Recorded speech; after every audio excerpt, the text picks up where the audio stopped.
बिहारी है क्या? पीयूष जी मैं हाथ जोड़ता हूं, अब आप मुझ पे टिप्पणी कर लें, मेरे राज्य बिहार पे टिप्पणी ना करें। बिहारी मीन्स इल सिविल, अनएजुकेटेड या इलिटरेट। बिहारी मतलब गाली। का नाम सुनते ही मेरे माइंड में बहुत सारी पॉपुलेशन आती है। बिहार का बारे में सवाल आता है तो बिहार का सबसे पहले यही सवाल आता है कि वहाँ के unemployment. When you talk about Bihar it's like पागलपन, लालू। जब भी मैं बिहार का नाम सुनती हूँ मेरे दिमाग में ना एक गरीबी जैसी इमेज आती है। बिहार के बारे में गरीबी है। Bihar is quite under developed, बहुत अंडर डेवलप्ड है। वहाँ पे क्लीनलीनेस की बहुत ज़रूरी है, मोर देन दिल्ली। बिहार और बिहारी, क्या आपके मन में भी बिहार का यह नैरेटिव बन चुका है? क्या आप भी बिहार और बिहार वालों को वही समझ रहे हैं जो कि सोशल मीडिया में दिखाया जा रहा है? अगर ऐसा है तो आज का ये वीडियो आपकी सोच को बदल कर रख देगा। आज के समय की मेट्रो सिटीज में बिहार और बिहार वालों को जिस नजर से देखा जा रहा है, असल में बिहार वैसा कभी रहा ही नहीं है, बल्कि एक समय में यही बिहार इंडिया का सबसे शक्तिशाली स्टेट हुआ करता था। कैसे? उसके लिए आपको हिंदी सिनेमा पूरब पश्चिम का ये गाना तो याद ही होगा। दुनिया को तब गिनती आई जब जीरो दिया मेरे भारत ने। आपको बता दें कि दुनिया को इस जीरो के बारे में बताने वाले आर्यभट्ट का जन्म बिहार में हुआ था। उनका जन्म एंशिएंट इंडिया के गोल्डन एज को दर्शाने वाले सम्राट समुद्रगुप्त के एरा में हुआ था। समुद्रगुप्त ग्रेट गुप्त डायनेस्टी के थे और गुप्त डायनेस्टी भी बिहार में ही थी। इसी के साथ पॉलिटिकल स्ट्रेटेजीज की सबसे बड़ी किताब अर्थशास्त्र की रचना करने वाले महान आचार्य चाणक्य, भारतवर्ष का सबसे बड़े साम्राज्य मौर्यन वंश की स्थापना करने वाले चंद्रगुप्त मौर्य और महान सम्राट अशोक, जिनकी तलवार ने पूरे भारतवर्ष को जीत लिया था, उनकी राजधानी भी तब के मगध के पाटलिपुत्र और आज की पटना हुआ करती थी, जो कि आज के बिहार की भी राजधानी है। इसी के साथ दुनिया की one of the oldest universities Nalanda, Mithila, Telhara, Vikramshila भी बिहार में ही थी। वाल्मीकि के रामायण के पिलर्स बिहार के हैं। आजाद भारत के पहले राष्ट्रपति राजेंद्र प्रसाद भी बिहार के ही थे। यही वो स्टेट था जब साल 1907 में जमशेदजी टाटा ने तब के बिहार और आज के झारखंड में देश की पहली स्टील और आयरन प्लांट की शुरुआत की थी। इन सबसे जरूरी बात, यही वो राज्य है जहां का अशोक चक्र आज भी हमारी आन बान और शान, तिरंगे का मान बढ़ा रहा है। अब सवाल ये उठता है कि आखिर ग्रेट सम्राट वॉरियर, एजुकेशन, स्ट्रेटेजिस्ट, इकोनॉमी, धर्म, कल्चर, ट्रेडिशन, मेडिसिन और फादर ऑफ सर्जरी ऋषि सुश्रुत की जन्मभूमि रहा विशाल मगध साम्राज्य यानी बिहार कैसे बेरोजगारी, गुंडाराज और माइग्रेशन का एपिसेंटर यानी आज का गरीब और बीमारू स्टेट बिहार बन चुका है? क्या इसके पीछे ग्रेट पॉलिटिक्स ऑफ बिहार का हाथ है?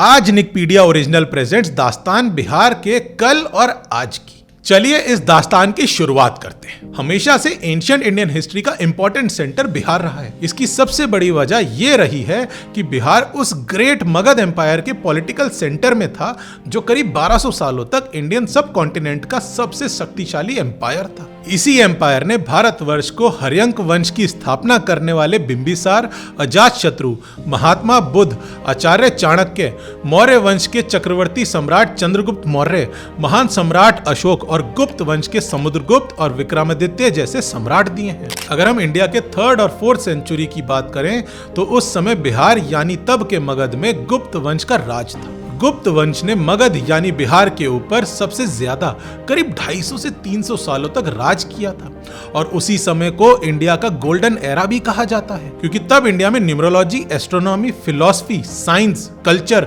और मेडिकल साइंस में शानदार काम हो रहा था, जिसके आर्कियोलॉजिकल प्रूफ्स आज भी देखने को मिलते हैं। मतलब साफ है कि तब पूरे राष्ट्र की इकोनॉमी और पावर का एपिसेंटर बिहार हुआ करता था। अगर हम पावर और इकोनॉमी से हटकर बात करें तो उस दौर में बिहार नेशन का एजुकेशन सेंटर भी था। 5th सेंचुरी में कुमार गुप्त ने तब के मगध और आज के बिहार में one of the world's oldest education centre Nalanda university की शुरुआत करवाई थी, जिसे कोई और नहीं बल्कि फेमस मैथमेटिशियन आर्यभट्ट चलाया करते थे। उसी नालंदा यूनिवर्सिटी में वॉइड सूट के प्रिंसिपल देने वाले आचार्य नागार्जुन पढ़ाया करते थे। जब नालंदा यूनिवर्सिटी अपने पीक पर थी तब दुनिया भर से स्टूडेंट वहां पढ़ने आया करते थे। तब बिहार की नालंदा यूनिवर्सिटी कितनी बड़ी थी इसका अंदाजा केवल इस फिगर से लग सकता है कि तब उस यूनिवर्सिटी में करीब 10,000 स्टूडेंट्स के रहने की व्यवस्था थी। साथ ही वहां 2,000 से ज्यादा आचार्य पढ़ाया करते थे, जिनमें आर्यभट्ट और नागार्जुन भी शामिल थे। यही वो समय था जब दुनिया और भारत को डेसिमल सिस्टम से बिहार ने रूबरू करवाया था। ये प्रूफ है कि यूरोप के कई कॉलेजों और यूनिवर्सिटीज के कैंपस की नकल नालंदा को देखकर ही की गई थी। इनमें ऑक्सफोर्ड और कैम्ब्रिज यूनिवर्सिटी के चौकोर आकार के कैंपस शामिल हैं। तिब्बती धर्म गुरु दलाई लामा ने एक बार कहा था, हम लोगों को जो भी बौद्ध ज्ञान मिला वो सब नालंदा से आया था। मतलब जिस बिहार को आज फाइनेंशियल कैपिटल ऑफ इंडिया के कुछ पॉलिटिशियंस अनसिविक और अनएजुकेटेड स्टेट बोलते हैं, वही राज्य एक समय था जब दुनिया को एजुकेशन और सिविक सेंस क्या होता है इसकी शिक्षा दिया करता था और अपने यहाँ सभी का स्वागत किया करता था, बिना ये भेदभाव किए हुए कि आप कौन सी भाषा बोलते हैं और किस रंग का कपड़ा पहनते हैं। एजुकेशन से हटकर अगर हम बिजनेस पॉइंट ऑफ व्यू की बात करें तो अपने गोल्डन एज के दौर में यानी गुप्त वंश के दौरान बिहार की इकोनॉमी भी देश में सबसे आगे थी। लेकिन लास्ट ऑफ 7th सेंचुरी तक डिक्लाइन ऑफ मगध साम्राज्य के बाद एक ऐसी घटना घटी जिससे बिहार की decline of prosperity, education and economy भी शुरू हो गई। उस घटना ने हमारे, आपके और इस देश के बिहार को अंदर से तोड़ दिया था। 13th सेंचुरी के आखिरी दशक की शुरुआत हुई। अब कुछ ऐसा होने वाला था जिसने बिहार के इतिहास का सबसे बड़ा नुकसान किया था। हुआ कुछ ऐसा था कि तुर्क शासक आक्रांता बख्तियार खिलजी ने भारत के इतिहास नालंदा विश्वविद्यालय में आग लगवा दी। नालंदा यूनिवर्सिटी का कैंपस इतना बड़ा था कि कहा जाता है कि बख्तियार खिलजी की सेना के आग लगाने के बाद भी यूनिवर्सिटी कैंपस 3 महीनों तक जलता रहा। जब खिलजी की सेना नालंदा यूनिवर्सिटी में आग लगा रही थी तब कुछ बौद्ध स्टूडेंट्स अपनी जान बचाने में कामयाब हो गए थे और उन्होंने कुछ हैंड रिटन मैन्युस्क्रिप्ट्स को भी बचा लिया, जिसे आज भी अमेरिका के Los Angeles county museum of art और तिब्बत के यारलुंग म्यूजियम में देखा जा सकता है। वो हैंड रिटन मैन्युस्क्रिप्ट्स आज भी जीता जागता सबूत है कि भारत और बिहार का इतिहास कितना रिच और शानदार रहा था। लेकिन आज के बिहार की हालत हम सभी को सोचने में मजबूर करती है। कई लोग इसे आज बीमारू राज्य बिहार भी कहते हैं। सबसे पहले हम जानते हैं कि आखिर ये बीमारू शब्द आया कहां से। साल 1980 का दौर था। डेमोग्राफर स्पेशलिस्ट आशीष बोस ने पब्लिक के बीच में एक टर्म उछाल दिया था। वो टर्म कुछ और नहीं बल्कि बीमारू राज्य था। इस टर्म को उन्होंने उस दौर में देश के सबसे ज्यादा पिछड़े हुए 4 राज्यों के लिए कहा था। उनमें से एक बिहार था। लेकिन समय के साथ बाकी 3 राज्य बीमारू के टैग से आगे निकल गए, पर बिहार वहीं कहीं फंस कर रह गया। आखिर ऐसा क्यों हुआ? ऐसा इसलिए हुआ क्योंकि बिहार को इस हालत में लाने के पीछे बिहार की सरकार और साल 1990 के दशक का बहुत बड़ा रोल है। इसे समझने के लिए हमें साल 1990 से 2005 के दौर में चलना होगा। बख्तियार खिलजी के हमले के बाद यही 15 साल थे जिन्होंने आज के बिहार की तस्वीर बनाने का काम किया। ये वही दौर था जब ओपन इकोनॉमी की वजह से इंडिया के बाकी सभी स्टेट्स इंडस्ट्रियलाइजेशन, प्राइवेटाइजेशन और अपनी इकोनॉमी को मजबूत करने के लिए आगे बढ़ रहे थे। लेकिन ये वही समय था जब बिहार को अंदर से खोखला कर रहा था जंगल राज। वही जंगल राज जिसके ऊपर पटना हाई कोर्ट ने भी कमेंट करते हुए बिहार के लॉ एंड ऑर्डर को डिस्क्राइब किया था और राज्य सरकार को हिदायत दी थी। ये कोई ऐसा वैसा राज नहीं था, बल्कि इस राज के लिए आम बिहारी आज भी कहते हैं कि जंगल के अंदर का सिस्टम भी इससे अच्छा होता है, लेकिन बिहार के अंदर का सिस्टम बहुत बुरा था। इसे जंगल राज कहना जंगल की बेइज्जती है। इस दौर में साल 1996 में इस देश की जनता के सामने अब तक का सबसे बड़ा घोटाला चारा घोटाला आया था।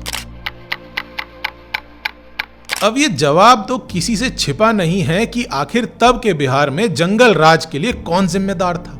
उसका सीधा सा जवाब है, उस जंगल राज के लिए तब की बिहार की स्टेट गवर्नमेंट और उसे चलाने वाले नेता जिम्मेदार थे। अगर 1990 से 2005 उन 15 सालों के केवल आखिरी के 2 साल के क्राइम डेटा को देखा जाए तो बिहार के अंदर केवल जंगल राज के आखिरी 2 साल यानी 2004 से 2005 में ही 7,500 मर्डर्स, 650 किडनैपिंग्स, 2,550 रेप के केस को अंजाम दिया गया था। ये उन 2 सालों का वो डेटा है जो रिकॉर्ड में दर्ज है। अननोन डेटा की तो बात ही मत कीजिए। उस दौर में बिहार की धरती में कैसे क्राइम होते थे उसकी एक झलक हम आपको देते हैं। तारीख 3 जुलाई साल 1999। उसी जंगल राज में बिहार की राजधानी पटना ने पूरे देश का ध्यान अपनी तरफ खींच लिया था, लेकिन सही वजह से नहीं, बल्कि 2 लोगों की मौत की वजह से, जिसे पुलिस ने पॉलिटिकल दबाव की वजह से सुसाइड बताया था, लेकिन देश की आम जनता ने दर्दनाक हत्याकांड। उसी जंगल राज में बिहार ने एक ऐसा हत्याकांड देखा था जिसे आज तक ये देश भूल नहीं पाया है, शिल्पी जैन गौतम सिंह हत्याकांड। यकीन मानिए, शिल्पी और गौतम की तो वो कहानी है जिसे मीडिया कवरेज मिल गया था, नहीं तो ना जाने कितने क्राइम बिहार में हो रहे थे जिसे तब के सियासतदारों और सिस्टम ने जमीन में दफन कर दिया था। इन्हीं 15 सालों में बिहार के पॉलिटिशियंस ने बिहार के तरक्की के समय को बेरोजगारी और गुंडागर्दी में खराब किया था, जिसका पछतावा उन्हें कभी नहीं होगा। अगर आप चाहते हैं कि हम पटना के शिल्पी जैन और गौतम सिंह की कहानी को डिटेल में कवर करें तो हमें कमेंट बॉक्स में जरूर बताएं। आजादी के 70 सालों में बिहार की सियासत ने 40 मुख्यमंत्री देखे हैं। ऑन एन एवरेज एक मुख्यमंत्री का 1.5 साल, मतलब बिहार में ज्यादातर स्टेबल गवर्नमेंट नहीं रही, जिसकी वजह से वहां के लिए स्टेट गवर्नमेंट की तरफ से स्टेबल इंडस्ट्रियल पॉलिसीज भी नहीं बन पाई, और उसका खामियाजा बिहार की जनता को बेरोजगारी और माइग्रेशन के तौर पर भुगतना पड़ रहा है। इस बात में कोई दो राय नहीं है कि बिहार ने एक लंबा सफर तय किया है, भारत की आन बान और शान से सबसे पीछे छोड़ दिए जाने तक, और अब फिर से उठते हुए आगे बढ़ते हुए बिहार तक।